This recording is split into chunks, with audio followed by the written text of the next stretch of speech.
Olá, gente linda que me assiste. Hoje eu vim falar sobre o complexo de superioridade. Também faz parte da classe B, como os histriônicos, os borderlines, os narcisistas e os antissociais, que são os psicopatas. Todos eles têm esse complexo. Quanto maior o complexo de superioridade, maior é o sentimento de inferioridade. Por que quem se sente grande, gente, não tem que provar isso a todo instante, né? Só o pequeno que quer parecer grande. Então eles usam uma máscara imensa para camuflar com a sua arrogância aquilo que eles sabem e que eles sentem que não são. Eu fiz um vídeo falando sobre o teste do narcisismo e disse que ou você é um filho de Deus ou você é um narcisista. E teve muita gente que se escandalizou. Então eu vou provar aqui dentro da palavra de Deus que eu não falei bobagem. E também vou explicar que esse é exatamente o pecado de Satanás. Temer o Senhor é odiar o mal, odeia o orgulho, a arrogância, o mau comportamento e o falar perverso.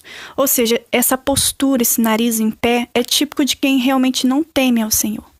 Eu não inventei isso, está na sua Bíblia. Bom, todo complexo de superioridade fala muito bem, fala pelos cotovelos, tem uma eloquência, uma autoconfiança invejável. Mas em Provérbios 10:19 diz, na multidão de palavras não falta transgressão, mas o que modera os seus lábios é prudente.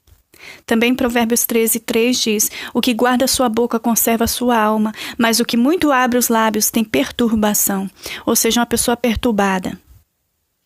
Quem guarda a sua boca guarda a sua vida, mas quem fala demais acaba se arruinando. É uma outra versão diferenciada do mesmo provérbio, que diz que quem fala demais acaba falando o que não deve. Provérbios 10:19 diz, quanto mais você fala, mais perto está de pecar. Se você é sábio, controla a sua língua.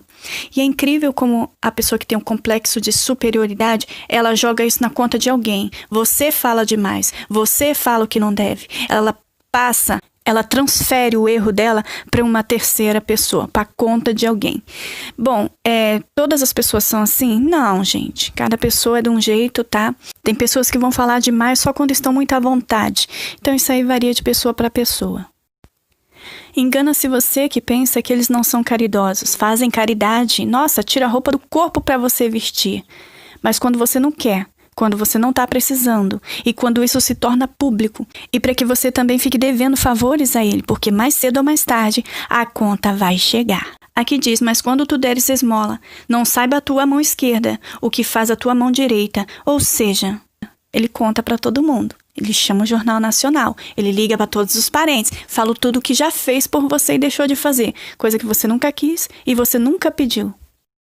A pessoa que tem complexo de superioridade, ela bajula os superiores e também vive de bajulação. Porque os tais não servem a nosso Senhor Jesus Cristo, mas ao seu ventre, com suas suaves palavras e lisonjas, engana os corações dos simples, mas não dos espertos, né? A língua mentirosa odeia aqueles a quem fere, e a boca lisonjeira provoca a ruína. Ou seja, a mesma boca que morde é a que assopra. Quem tem complexo de superioridade classificam as pessoas. Esse serve, esse eu não sei, vou investigar, esse com certeza, aquele nem morta. E se você disser, a felicidade está nessa caixa, vamos entrar e comemorar. Ele vai falar, nunca, jamais. Isso não contempla a minha importância. Ele tem que ir para um hotel, uma coisa cara, e tem que custar muito caro, porque ele quer propagar o quanto ele gastou naquilo ali, né? É horrível você dar um presente para uma pessoa que tem complexo de superioridade, que a primeira coisa que ele pergunta é quanto custou. Romanos 2:11 diz, porque com Deus não há acepção de pessoas.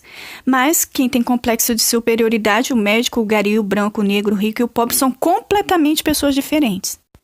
Normalmente eles têm uma vida social muito boa, uma cartela de amizades infinita. Eles se relacionam normalmente com pessoas que lhe podem trazer benefícios, não é qualquer pessoa. Eles se camuflam muito bem, eles se adaptam em qualquer ambiente, eles não têm dificuldade com nada, é um bombardeio de amor em primeira instância, eles são exatamente o que você quer que eles sejam no momento que eles têm que ser, mas é só no primeiro instante. Provérbios 12:9 diz, melhor é não ser ninguém e ainda assim ter quem o sirva do que fingir ser alguém e não ter comida. É exatamente isso que eles fazem. Eles vão ser o que tem que ser, o que precisa ser na hora que tem que ser, mesmo que não sejam. E eles se relacionam com pessoas da alta, como eu já disse, mas entre quatro paredes, na madrugada, é um choro, é um desespero de alma, é um vazio, é uma coisa horrível. Mas para as pessoas é uma aparência magnífica.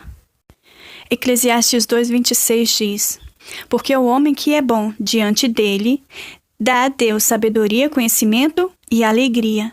Mas ao pecador dá trabalho para que ele ajunte e amontoe para dá-lo ao que é bom perante Deus. Também isso é vaidade e aflição de espírito.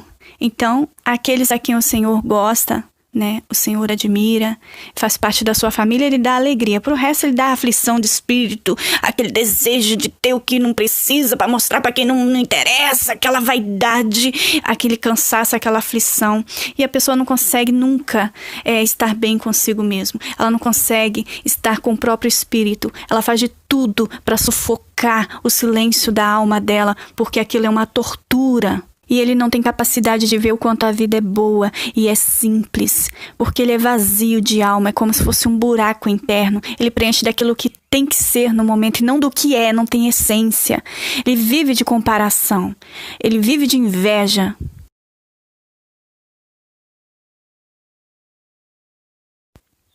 Para uma pessoa que tem complexo de superioridade, vulgo narcisismo, se você comprou uma roupa nova, não é porque você achou uma liquidação, é porque você está tentando se vestir melhor do que ele. Se você trocou de carro, não é porque o seu carro estava caindo nos cacos, não. É porque você quer esfregar na cara dele um carro melhor que o dele.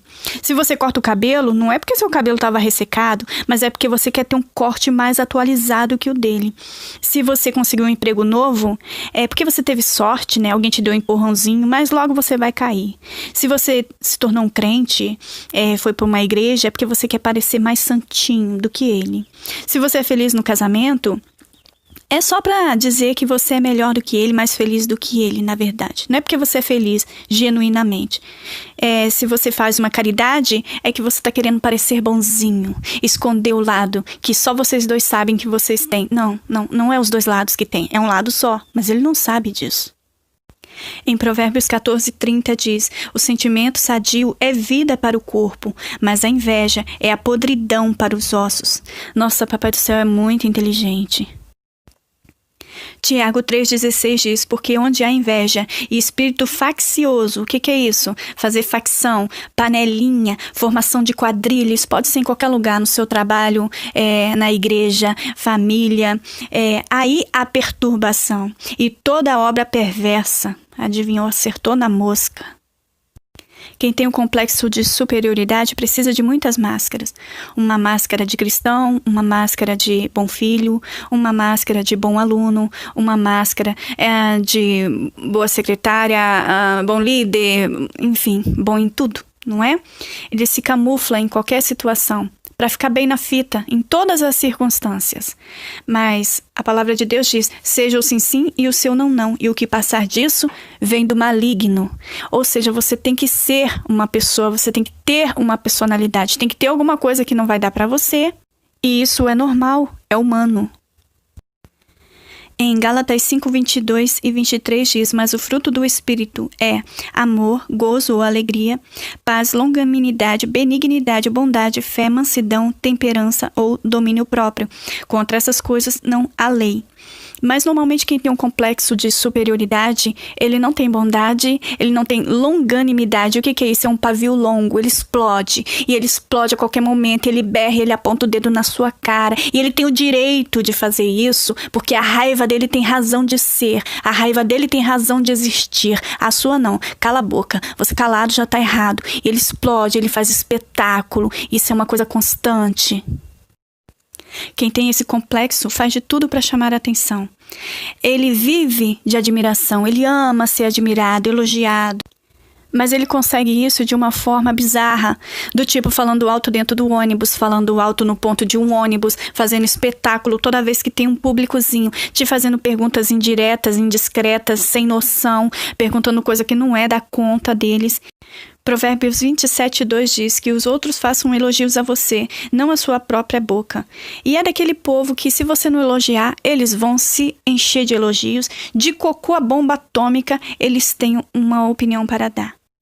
É discreta como uma porca, como joia de ouro em focinho de porco. Assim é uma mulher formosa. Ela é bonita, ela é formosa, mas que não tem nenhuma discrição. É aquela coisa escandalosa. Provérbios 11:22. Nesse caso, não existe nenhuma vida privada. Quando uma pessoa fica menstruada, eles ligam para a parentada toda para avisar para o mundo inteiro que menstruou. Quando alguém está grávida, eles que espalham a fofoca. Mas aqui está dizendo, o amor não se conduz de maneira inconveniente. E Deus é amor, a gente tem que ver em que time, né, que esse povo joga. O silêncio da alma é tão difícil de sufocar, aquele desespero de alma, que essa pessoa não para em casa. Tá sempre na casa dos outros, atualizando a vida alheia. Bebe da água da tua própria cisterna e das correntes do teu poço. Para em casa, Provérbios 5:15 diz. Além disso, aprendem a ficar ociosas, andando de casa em casa, e não se tornam apenas ociosas, que é isso, à toa, coçando o saco, mas também fofoqueiras e indiscretas, falando coisas que não devem. Eles têm o vício, o nome disso é um vício, de viver a vida dos outros. Que igreja que o outro vai ou deixa de ir, com quem fala, com quem deixa de falar, com quem fez amizade, com quem brigou, com quem deixou de brigar, é um binóculo na vida alheia, como se não tivesse própria vida para cuidar. O que encobre o ódio tem lábios falsos, e o que divulga má fama é um insensato. Você nunca vai ver eles falando coisa boa de ninguém, só coisa ruim. E se não tiver o que falar, inventa. Quem tem o complexo de superioridade não consegue curtir o momento. Você pode passear com ele no lugar maravilhoso. Ele vai ficar reclamando. Que programa de índio? Eu não tenho saúde mais para essas coisas. E isso e aquilo. E sempre reclamando. Não consegue sentir paz de espírito. Não consegue curtir o momento e o lugar. Sempre vai falar que preferia um lugar mais caro, um lugar melhor, um lugar mais longe, etc. Mas isso não impede dele tirar umas boas fotos e colocar no Facebook. Porque aí é a aparência para dizer que gostou. Mas é só para dizer mesmo. Mesmo quando eu não compreendia esse complexo ou nada sobre o narcisismo, eu já sabia que essas pessoas tinham o espírito da contenda. Eu não sabia explicar exatamente como, mas eu sabia falar essa palavra. Não, eu não volto aqui porque aqui tem um espírito da contenda. Em Provérbios 10, de 11 a 13, diz o seguinte: a boca do justo é fonte de vida, mas a boca dos ímpios abriga violência. O ódio provoca dissensão. Qualquer um que diz que está andando na luz de Cristo, mas odeia o seu irmão, ainda está na escuridão. Se alguém diz, eu amo a Deus, e odeia a seu irmão, é mentiroso, pois quem não ama a seu irmão, ao qual viu, não pode amar a Deus, a quem não viu. E eles não amam e jogam isso na conta do outro, não na própria conta. Existem 7 coisas que o Senhor Deus detesta e que não pode tolerar: o olhar orgulhoso, a língua mentirosa, mão que mata gente inocente, a mente que faz planos perversos, pés que se apressam para fazer o mal, a testemunha falsa que diz mentiras e a pessoa que provoca briga entre amigos. Bom, às vezes não chega a matar, mas mata com a língua, né? Do jeito que pode. Mata no próprio coração. E sim, desfaz as melhores amizades. Isso porque tem sede de poder, de controle, de manipulação. Essa figura não representa muito bem, não. Essa sim. Normalmente, ele não vai falar na sua cara, nem vai te chamar para briga. Normalmente, ele vai falar pro seu marido, pros seus filhos, pros seus parentes, pros seus amigos, pro seu pastor. É sempre por trás, tirando toda a sua base de apoio. Muito covarde é a pessoa que consegue fazer isso usando as crianças. E quando isso vem à tona, quando tudo isso começa a ser revelado, porque mentira tem perna curta, né? Mas dia menos dia a máscara cai. Aí ele diz que era só uma brincadeira. Para o louco, o praticar o mal é uma brincadeira, enquanto que o homem com entendimento tem alegria na sabedoria. Os sábios guardam todo o conhecimento que podem, mas o tolo, quando fala, logo traz desgraça. Quando as coisas vêm acima da água, a pessoa muda de tática. Ela se coloca numa posição de vítima, de vulnerável, ou mesmo abusa da posição de mãe, de mais velha. Tenta ganhar no grito o respeito que a pessoa perdeu. Ou então se coloca numa posição de doente, de vulnerável e que precisa de cuidados. Aí começa aquela história triste, aqueles traumas de infância, tudo isso que eu passei, a minha vida foi muito isso, foi muito aquilo, e aquela lamentação toda. Judas 1,16 diz, esses são murmuradores queixosos da sua sorte, andando segundo as suas concupiscências, e cuja boca diz coisas muito arrogantes, admirando as pessoas por causa do interesse. Então, você nota que se queixa e, ao mesmo tempo, fala coisas arrogantes. Então, ele está se colocando numa posição vulnerável e mostrando o super-homem enrustido que tem ali por trás. O que ele quer? Interesse. Que interesse? Continuar te sugando, continuar fazendo e se refazendo em cima da sua compaixão. Não exija amor se não sabe amar. É incrível que o tempo passa para essas pessoas, mas a cabeça continua lá atrás, naquela infância mal resolvida. E precisa de alguém de coragem que chegue para essa pessoa e fala: tá, chega de drama, chega de mimimi, rema, toca a sua vida para frente. Problema todo mundo tem.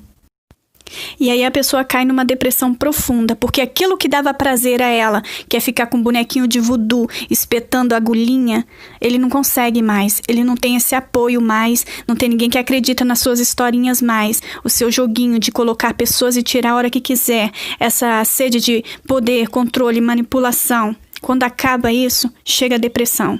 E eu fico me perguntando, como nós criamos pessoas assim? Onde a sociedade errou, né? Porque as cadeias estão lotadas até o telhado dessa gente. A receitinha é mais simples e mais fácil do que parece. Temos que dar valor às pessoas e não às coisas. Pois pessoas são para sempre e coisas se vão com o tempo. É a indústria do sucesso, você tem que vencer, você tem que chegar lá, você tem que fazer isso, e aí você passa e atropela qualquer um que está no seu caminho. E esse é o pecado de Satanás. Elevou-se o teu coração por causa da tua formosura, corrompeste a tua sabedoria por causa do teu resplendor. Por terra te lancei diante dos reis, te pus para que olhem para ti. Ele foi amado, ele foi admirado e passou um pouquinho da conta, sabe? O tanto de admiração que ele recebeu. Subirei sobre as alturas das nuvens e serei semelhante ao Altíssimo. E contudo, levado serás ao inferno, ao mais profundo do abismo. Ele desejou ser maior que o Criador. Ele desejou mostrar a sua soberania. Estar com uma pessoa assim é como pisar em ovos, é como andar com cuidado para não se machucar. Às vezes você sente um mal-estar, às vezes você não sabe exatamente como é, mas você percebe que tem algo de errado ali. E muitos se machucam mesmo, muitos se suicidam, muitos têm síndrome do pânico, como eu já tive, tem até o vídeo aqui no canal. Muitos entram numa depressão terrível ou no transtorno de estresse pós-traumático. Existe cura para isso? Para a vítima, sim, para o agressor, não. Porque ele tem que reconhecer que ele tem um erro. Ele tem que buscar ajuda para um problema. E ele é perfeito demais para isso. Ele nasceu sem a capacidade de arrependimento. Ele projeta todos os seus erros no outro, na outra pessoa, numa terceira pessoa. Ele nunca reconhece os próprios erros, ele nunca pede perdão. Ele vai inventar uma ansiedade qualquer, mas ele não vai assumir que ele tem esse problema, esse transtorno. Ele vai morrer apontando os dedos e dizendo que a culpa é sua.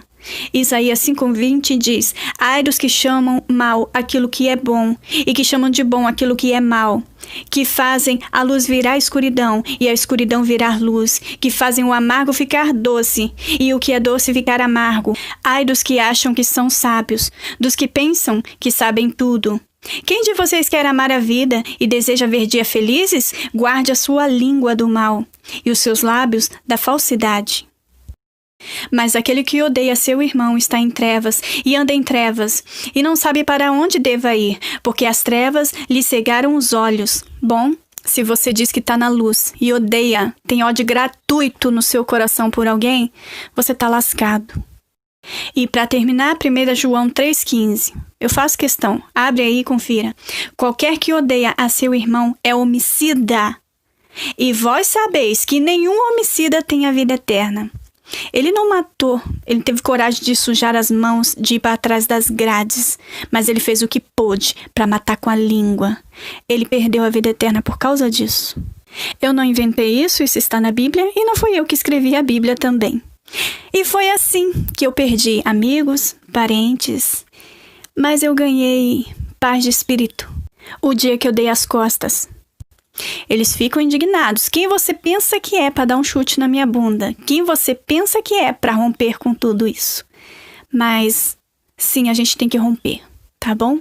Hoje é o dia de romper e se libertar e ganhar uma vida nova. Convido a você a tentar fazer isso, tá bom? Escreva aqui embaixo o que você pensa sobre isso. Um beijo e a gente se encontra no próximo vídeo. Tchau!